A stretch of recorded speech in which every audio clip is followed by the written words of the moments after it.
The issue of figuring out any Ferry song's canonicity in relation to PafL is a strange one. In fact, media exists that is by all logical means canonical to PafL, but contains bizarre imagery that is not in line with the general tone of the series. However, looking at these older works as at least guidelines for the unrevealed secrets in the narrative has served well in the past.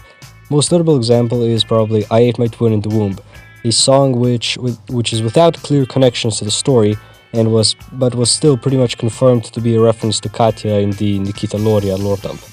Given that Destroy contains even more thematic connections to PafL than that song, I find it important to ask, what is Destroy even about?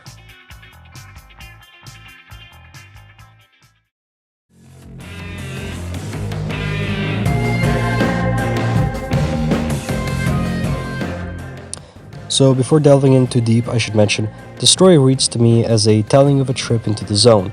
Specifically, someone is bringing another person into the zone to be sacrificed to the Wish Granter, similar to what happens in Chapter 4 of Roadside Picnic. What makes me believe this is the fact that the song contains many thematic and visual references to Roadside Picnic's representation of the zone, such as the alien floating disc being described as indifferent, and how bare metal and magnets that are mentioned in the song could be referring to certain artifacts. Furthermore, Key or Talking Key is how Redrick refers to Arthur as he's about to sacrifice him. From this basic plotline, we can read that the singer is the key being sacrificed, singing about the person that is about to sacrifice them. Okay, so the drawing on Destroy is the first particularly out-of-place part in this video. When Ferry draws these static poses for songs instead of an animation, it's either a PafL character or the Vocaloid that is singing. Since neither June nor Henri really look like this, it is not the Vocaloid in this case, but no PafL character looks like that either. It also warrants mention that the character's eyes, which are usually a great help in identifying them, are blocked out with a red box. The only thing we can really tell about them is that they are the ones making the sacrifice, given that they are holding the key and that they feel conflicted about something. Now, mentions of mysterious women being connected to the zone is not rare in PafL at all. Most obviously, we of course have Olga, whose backstory before Kolya's death is still a blur, who might know something about the Wish Granter, if of course it even exists in the PafL version of the zone, and who most likely activated it when Kolya died, achieving infinite luck in the zone.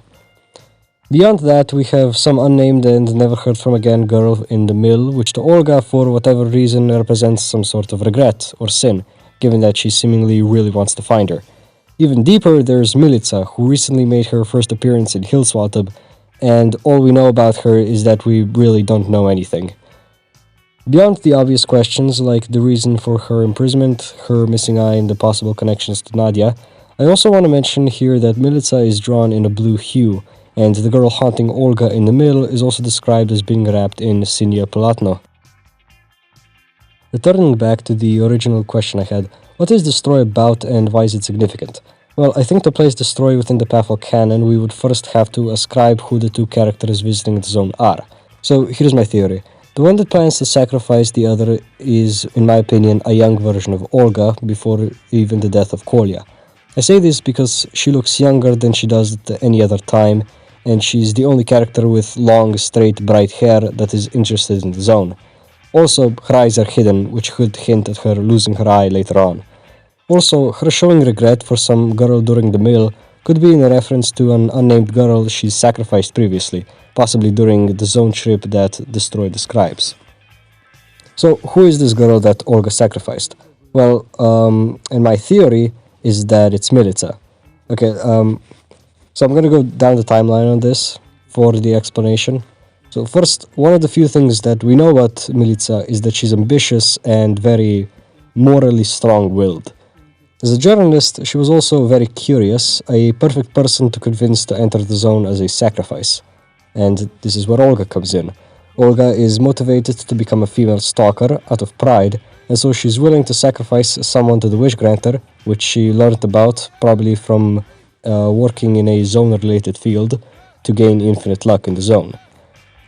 She probably felt conflicted on this, which, now I think about it, could play into Zone's misogyny even more. saying that, women are rarely stalkers because they're too emotional to make hard decisions like this.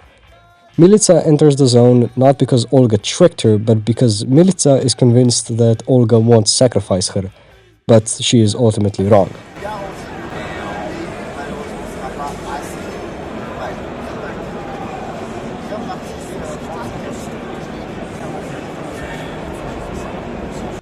After this, Olga feels intense regret, and so her deepest wish, because remember, the wish granter doesn't grant just any wish, it grants your deepest, most important wish, becomes bringing Milica back to life.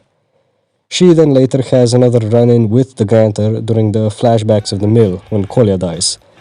And when Kolya dies, her wish is granted, which is why Milica is alive and present during Z.A.T.O, but Olga doesn't know about that. This would explain why Milica in Z.A.T.O is drawn in a blue hue. Also, since Milica in Destroy is so convinced that Olga won't sacrifice her, it's possible that she's the one that instilled the idea that the zone doesn't like women in Olga. As I write this, I feel inclined to also mention that Milica's missing eye is clearly something magical, given that she used to have it, and there's no scars to indicate how it was removed.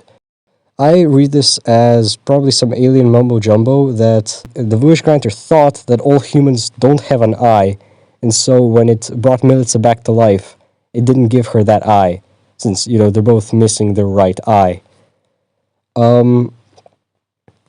Okay. Cel življenje se razdaja, dar zapravlja za kitare, leder hlače, verše stare, plošče dolgo ne prodaja. Rock'n'roll je taka stvar, da pri nas se pač ne splača. Na drugi sceni je denar, ob harmoniki se keš obrača.